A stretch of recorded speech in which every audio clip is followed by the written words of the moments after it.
Magandang hapon po sa inyong lahat.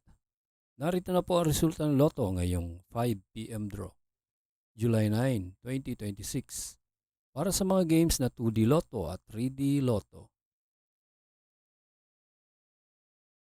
Para sa 2D Lotto, ito po ang winning combination: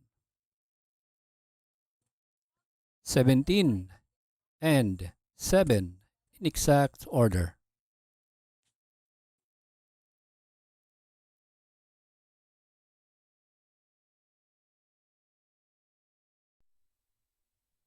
Kung bago ka pa lang sa aking channel, pwede kang mag-like, share, at subscribe para updated kayo sa mga PCSO lottery results araw-araw.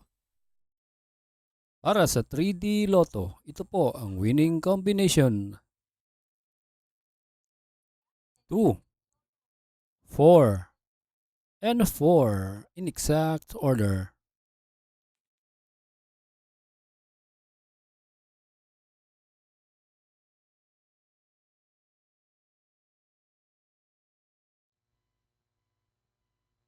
Salamat po sa panonood ng Lotto Results Today by Mr. Wi-Fi. Good luck at maglaro ng responsable. Huwag kalimutang mag-like, share at subscribe. Hanggang sa muli, paalam po sa inyong lahat.